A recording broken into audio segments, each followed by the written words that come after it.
Next on the list, we have number 4, which is Dishonored. Now, this was a last minute change because Dishonored was originally intended to be number 3, and I changed it. I'm not going to tell you why, because it'll probably give a hint to what is now at number 3.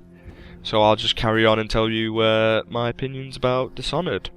So yeah, Dishonored was a game that just came out of nowhere, really. It's published by Bethesda, and it was made by Arcane Studios, and I was hyped for it. I get hyped for, you know, random out of nowhere games that just suddenly appear with just a random bit of advertisement, and then they go away and come back and then keep coming back until right up to the release where, you know, you just want to play it. You just want to play it so much. And that's what happened with me and Dishonored. I got it for Christmas, I believe, and I think it was the first game I started playing on Christmas instantly. I got it on Christmas with a few others, including, I think, Hitman and some other ones, Far Cry 3 and I think Call of Duty. And it was the first one I played. It's the first one I grabbed, first one I put in, first one I played for about 2 hours, and it was amazing. It was really fun. It was like a mix of Hitman, Assassin's Creed, I don't know what else, Assassin's Creed, Mirror's Edge, because you had sort of like parkour-y stuff, climbing on buildings and stuff. Excuse me. And it was awesome. It was bloody awesome.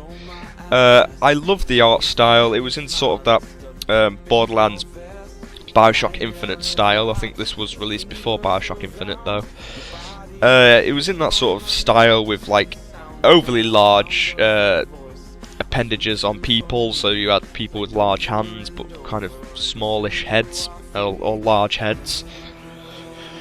And it was really, really fun with its gameplay. Its gameplay was one of the main things about it, because you had this mark on your hand which gave you these powers given to you by a character known as the Outsider, who was a very great character, I will add.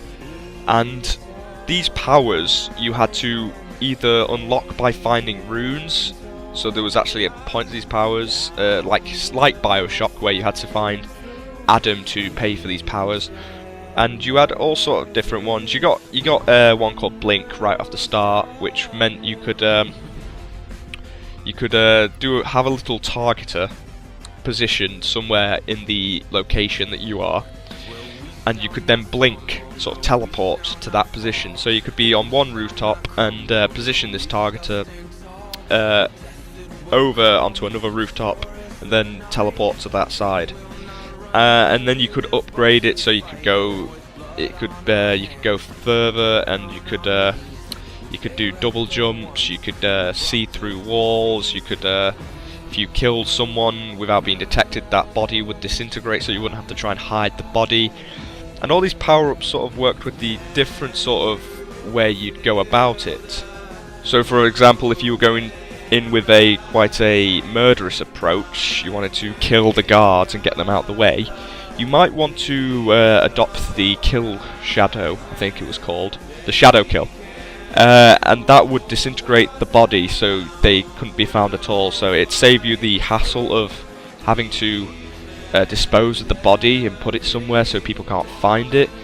So that'd probably be really useful if you were on the murderous path.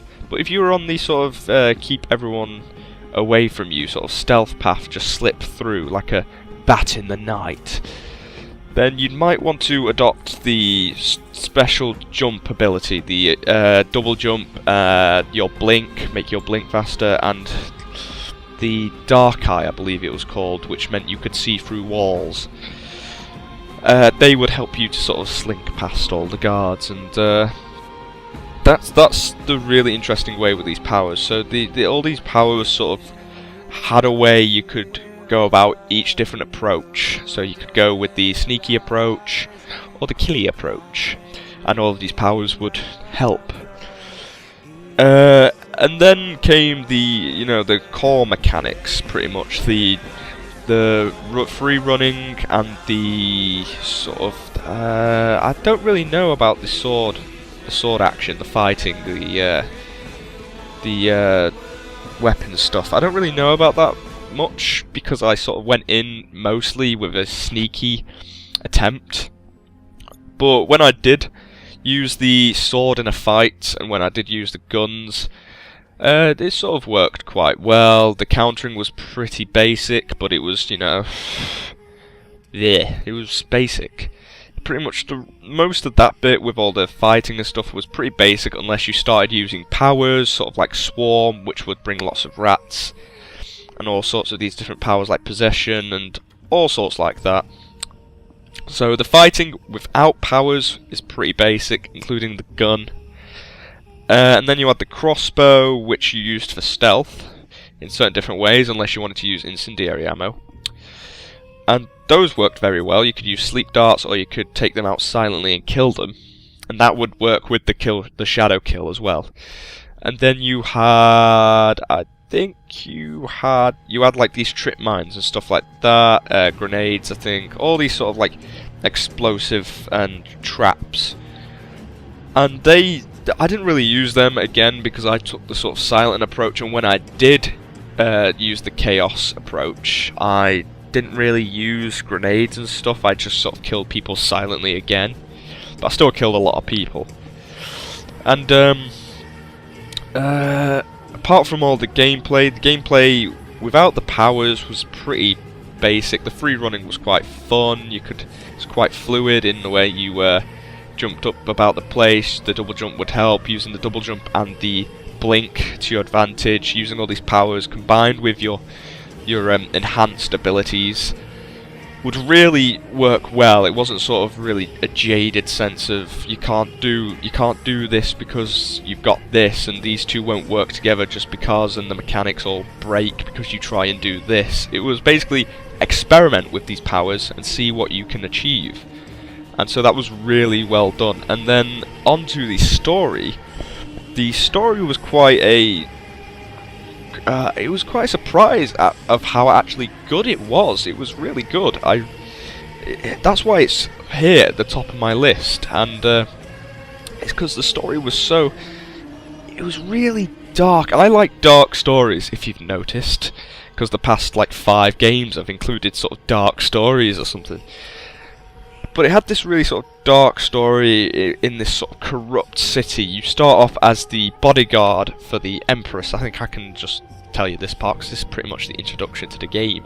And you start off as the bodyguard to the Empress, and then you are framed for her murder. I mean, it's not really a spoiler, it's said in the trailers and stuff like that. So, you know, you're framed for her murder, and, you know, you're put into prison, and then you're visited by the outsider who then...